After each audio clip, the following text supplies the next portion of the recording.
Balker, Balnor. Yo, what's up mga kasindero? Magandang umaga po sa inyong lahat at mapagpalang araw po sa inyong lahat. So ito nga po mga kasindero, may isi-share na naman ako sa inyo. Ito ay Crown Victoria 2010 model. At ito ay overheat. Nag-overheat siya. Papakita ko sa inyo kung paano lang ako mag-troubleshoot ng ganitong problema. Ang una kasing mag-troubleshoot pagka nag-overheat ang sasakyan ngayon ay electrician. Kasi ang una mong titingnan ay yung radiator fan. Titingnan muna kung umaandar siya. So ganito lang ako mag-troubleshoot mga kasindero sa ganitong mga sasakyan. So ganito lang yung kadalasan mga kasindero. Paandar rin ng makina. Ngayon hindi ko pinaandar para hindi mag-init yung makina kasi may gagawin pa ako doon sa likod mamaya. So ganito lang pag-troubleshoot mga kasindero. Unang-una mong gagawin, pag hanapin mo yung radiator fan motor, tapos tuktukin mo siyang ganyan. Tuktukin mo siyang ganon. Pero kailangan na andar yung makina, tapos i-switch on mo yung aircon. Yan. Pagka yung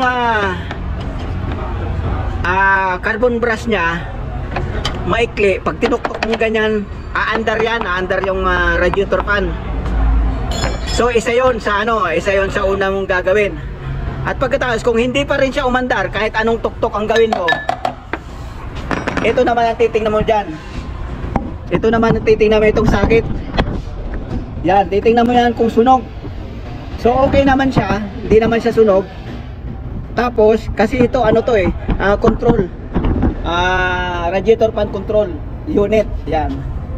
Tapos kung walang sunog dito ka naman magtingin. Madilim. Yan. Yan.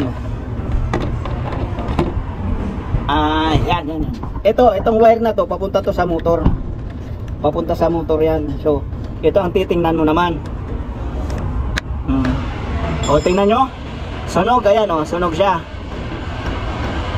At dahil nga sunog ito, panigurado yung itong radiator fan control, sunog na rin yung loob niyan, kaya hindi na andar yan. Ngayon kukuha tayo ng mayroon akong mga luma nito na maayos, hindi sunog. Iti-testing natin, papakita ko sa inyo. So ito na nga mga kasindero, nilagay ko na yung bagong fan control. Ayan o, hindi siya bago, pang testing ko yan. So umaandar na siya. Ayan o, makikita yung plastic nililipad. Ibig sabihin niya gumagana na yung radiator fan. Pero pagka ginawa mo nagpalit ka lang ng tawag dito control unit, wala pang isang buwan sunog na naman uli yung magsusunog na naman uli yung terminal at masusunog na naman itong control unit. Kaya ang dapat palit ka na rin ng radiator fan, assembly yan pag nabibili, pati na rin yung control unit kasi iwala ito pag binibili. So yun, gano'n lang ako mag-troubleshoot nito ng radiator fan motor. Ang una mong gagawin ay tuktukin mo yung radiator fan motor. Tapos check mo yung mga sakit, paniguradong sunog. At ang may gagawin pa ako dito para sa aircon dito sa loob na ito, mamaya ay di-discuss ko sa inyo pagkatapos ko dito. Papatay ko na yung kasi mainit, baka uminit yung makina, mahirap maggawa doon. So ito na nga mga kasindero, ang radiator fan na bago. At ito naman yung fan control. At ganito na ako magpalit mga kasindero. Mayroon lang tornilyo yan dito na 8, dito tsaka dito. Tapos ito nakasalo to doon sa nakasalo doon sa ilalim. Ipipress mo lang to, tapos hugot na, tanggal na yan. Tapos mayroon pa dito yung linya ng oil cooler. Ayan dito. Madali lang, sikwatin mo lang, matatanggal na doon sa pagkakawit. Tapos ito nakaharap lang dito Ginanong ko lang, pinihit ko lang, tapos tinalian ko doon para hindi na ako magtanggal ng coolant. Para di na tayo magtapon ng coolant. Tapos ito yung power steering, isinuksok ko na lang dito. Dito yung nakatornilyo. Tapos, yun na, madali nang tanggalin. Uubutin na lang yan, ganyan. Yan. Sumabit pa yung water, oil cooler.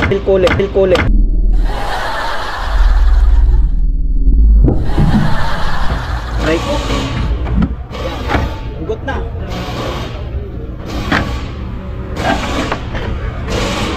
Sumasay. Yan. Ayun na lang mga kasindero. Tapos papalitan na natin. Tapos na. Ayun na nga pala mga kasindero. Umaandar na yung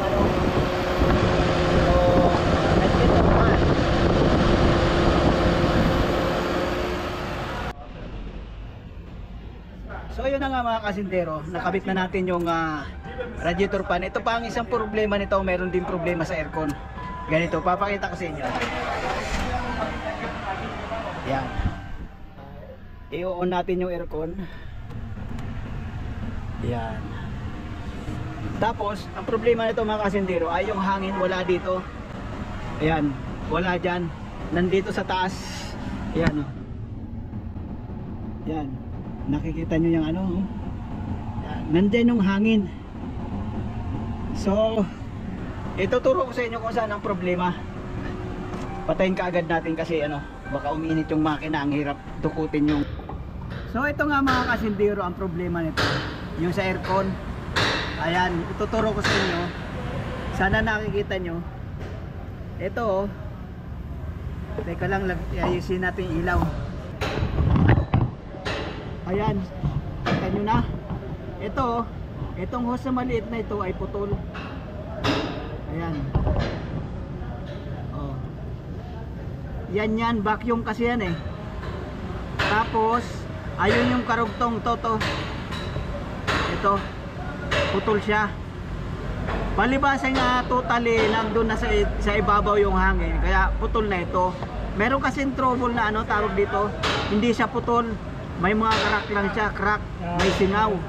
Pag may singaw ito, pag nakahinto yung sasakyan, yung hangin normal.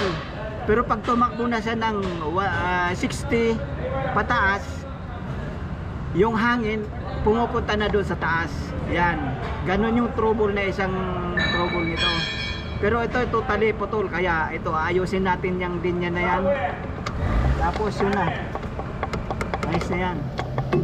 Ayusin ko muna yung mga kasindero, tapos babakita ko sa inyo yung hangin doon sa loob. So ito na mga kasindero, na dugtong ko na. Na natin, na-repair na natin. Hanggang ito doon sa loob sa may itong dulo na to, papunta doon sa may silinyador sa loob. Kaya doon natin to idudugtong naman sa loob ng kakabit ko muna to, tapos papakita ko sa inyo. Ito na mga kasindero, ito yung kalugtong na itong itim na ito, na-repair na rin nila, pero hindi na tayo maglalagay ng ganito. I-repair na natin dito sa loob kasi mahaba naman yung post na lagay natin. Yan. Itong mga na to, mga maliliit na yan, nakaabang yan para kung sakali man mag-ano ka, lalagay ka ng panibago, naanuin mo lang yan, tatanggalin mo lang yan, tapos dyan mo papadaan yung pero tayo hindi na natin gagawin yun. Ganito lang yan. Tapos butasan natin ito.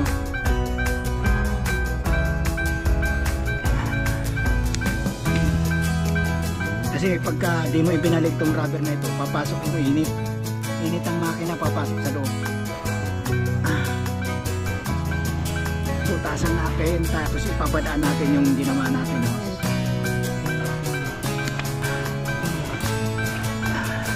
Hindi kasi kakasya yung ginawa natin.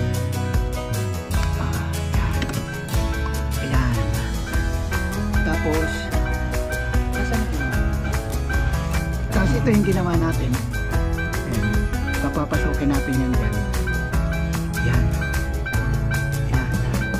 Kita nyo kasi ito, doon na to sa labas. Ilalabas natin.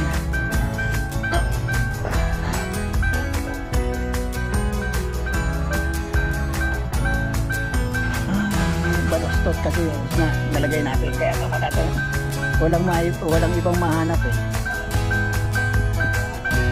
Ibabalik natin yung goma na yan.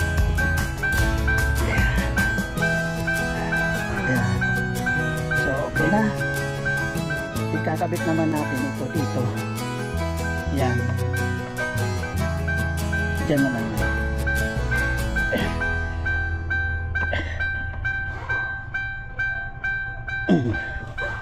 Ito pa.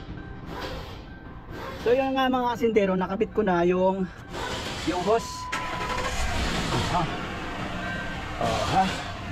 Tapos paggaganahin natin yung aircon. Yung kita nyo mga kasindero, andito na yung ano, dito na yung hawa, yung hangin. Ayan, wala na dun sa ibabaw. Tingnan nyo, kahit ilapag mo yan dyan hindi na ibubuga. Yan. So yun lang mga kasindero, pagka naka-encounter kayo ng ganitong sasakyan, Crown Victoria, tapos yung hangin nandun sa ibabaw, o kaya naman pag nakahinto yung hangin nandito, pero pag tumakbo na ng 60 pataas, lumilipat na yung hangin doon. Yun lang ang kadalasan na problema. Hindi lang itong mga sasakyan na ganito, pati yung Grand Marquis pababa, 2010 pababa na Grand Marquis, tsaka yung Explorer, Ford Explorer na 2010 pababa, vacuum din ang gamit niya sa aircon, yung sa pinaka actuator niya ng servo, pinaka servo. So yun, yun lang may share ko sa inyo ngayon. Crown Victoria 2010 model, pababa, karamihan sa aircon ganyan nangyayari.